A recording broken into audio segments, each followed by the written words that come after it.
Hi everyone and welcome to the London Craftsman channel. I'm Ryan and I'm going to be showing you how to make these cool Birch Ply coasters. These are absolutely perfect as a first woodworking project or even a gift or a Father's Day present. I'm going to be making them as a Father's Day present, firstly, as I'm tight. Secondly, it's much better to give someone a handmade gift. And thirdly, because I can. Remember, stay tuned right to the end because I'm going to be giving these a personal customization with a new machine I just got. I'm super excited about this part. Go on, challenge yourself. Enjoy the video.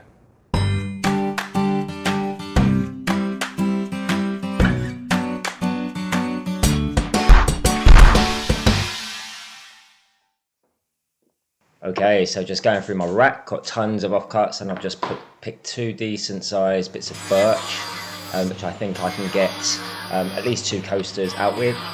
Just ripping it down here into about 45mm strips. I did want about 50, but I decided, well, this was the most efficient way to get my 7 strips that I needed out of 2 offcuts, and 45 is thick enough. Nice and chunky. There you have it, all the 7 strips. One will be discarded right at the end anyway. So here I'm just checking for the edges right at the top. I'm picking the best edge up. And here they are, all of them together. So I'm orientating the faces up. These are the faces that are going to get glued. And there you go, one gets put to the side. I'm arrowing up the top of the edges and the glued face. So basically I know which orientation they go and what the good edge is and what the glued face is. Just using a decent bead of glue, nice decent wood glue. You can use a roller to put your glue on, any method will do. And here I'm just squeezing the 2 pieces together to get out all the air and just squidge all that glue around to make sure it's on all the faces and everywhere basically. Don't worry about it too much because when we clamp it is going to literally squeeze the life out of these and squeeze them together. There we go. So I'm putting down these blocks to help with clamping, so when I put my clamps on I've got a bit more purchase, a bit of protection underneath just in case the glue squidges out the bottom. We don't want it sticking to the blocks. A couple of pieces on the side to protect the birch and to spread the load. And today we're using these Uniklamps that we got from Toolchimp. Thank you very much, Toolchimp.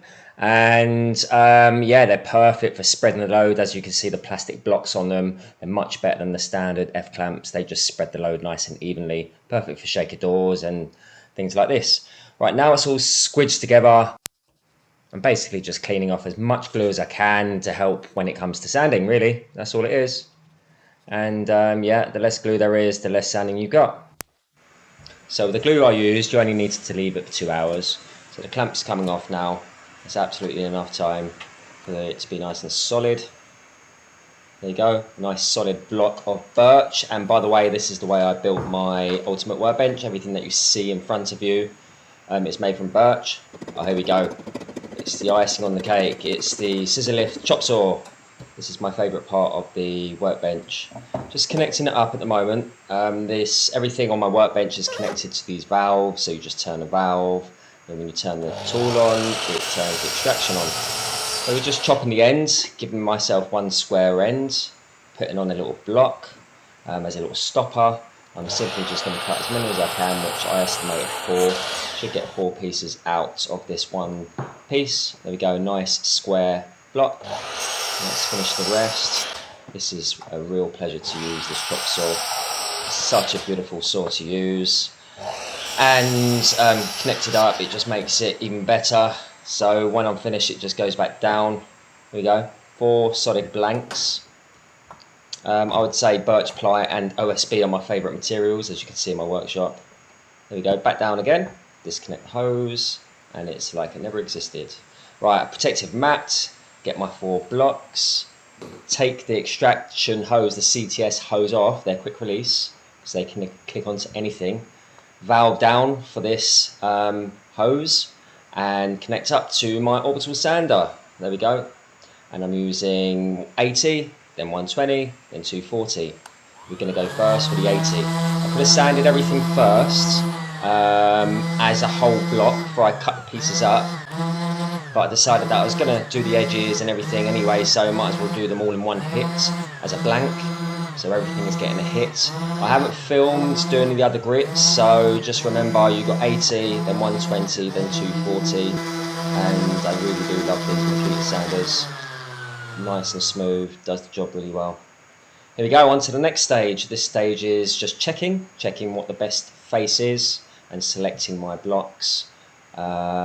Best ones up, and because I am going to put a bevel around the outside, I'm using the Trend 18 volts 1/4 inch router on this one.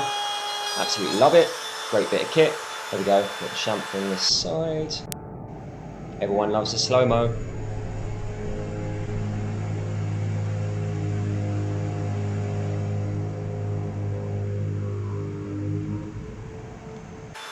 There we go, back onto it again and just finishing off the chamfers on all 4 blocks. It does leave a little burn, and you've got to take your time on them because you need a nice cut, but by taking your time it sometimes burns, even though this is a brand new cutter. And onto the sandpaper. Can you see me rocking the block just to make sure it's flat before I start? This is P80, again I went through the grits, 120, 240, and this is just to give me a nice crisp chamfer, getting rid of all those burns. And well worth doing. Not my favourite job, I must admit, sanding. It needs to be done. Right, next, just check, make sure I'm happy, pick 2 that I want for my dad, put the other 2 away, they can be for testers.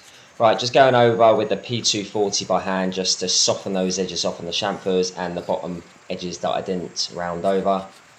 Just a nice bit of 240, just gives you that nice hand-made feel. Bit of protection down, and also dusting these off because next comes the oiling. We want to get rid of any of the dust from the router. The router kicks up so much dust, it's unbelievable.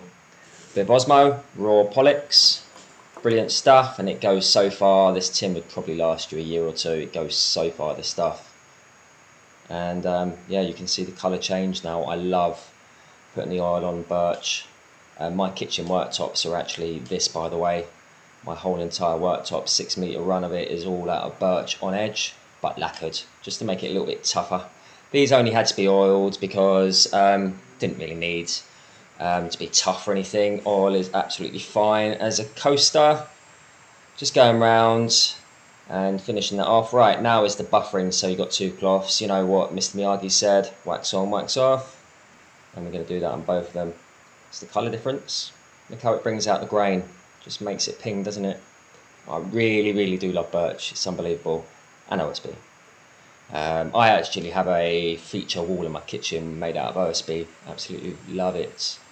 Right, just finishing that off again. More buffering. And yeah, we're nearly there. 2 blocks. Done. So there you have it. 2 coasters done. Really simple, easy job, or your first woodworking project, a nice one to do to start with, and perfect for a Father's Day present. Nice and easy, be able to use your rough cuts. Before I do finish the video, I do have a little bit of customization which I do want to do to these coasters. Follow me. So here we have it, we've got the atomstack Pro A10, and this is basically a laser engraver, and what I've done is I've come up with a few designs, and I've used Lightburn, which is a great software, and I'm just simply going to engrave a little carving on the top of these 2 coasters and underneath. As you can see, I've done a couple of testers over there. I'm not going to show you what I've actually got just now. Okay, so I'm going to go ahead and line up my coasters to the squares as best as I can. Do the top face first, because I've got 2 engravings, one at the top and one at the bottom. So let's test the laser. Press the home button, make sure it's homed in the corner. We can press frame.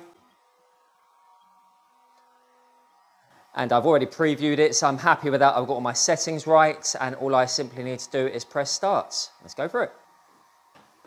This should take about 20 minutes, so I'll come back in a bit.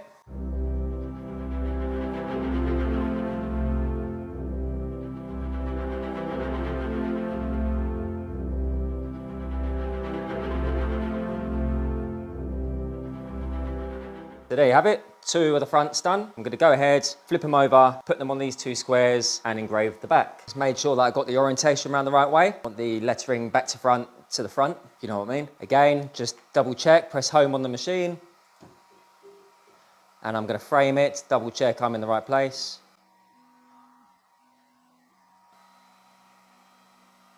And then just press start. This one's going to take a little bit longer. I've just found out, I looked at a preview and it's going to take 40 minutes. So I'll record it and I'll come back to you in a bit.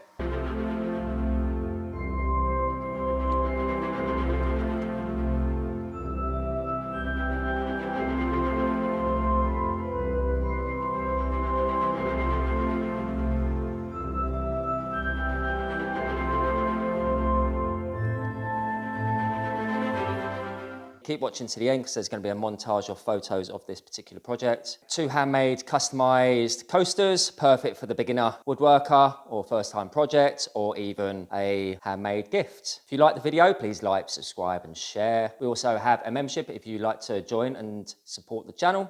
I hope you enjoyed the video. Take it easy, have a good rest of the day. Ciao for now.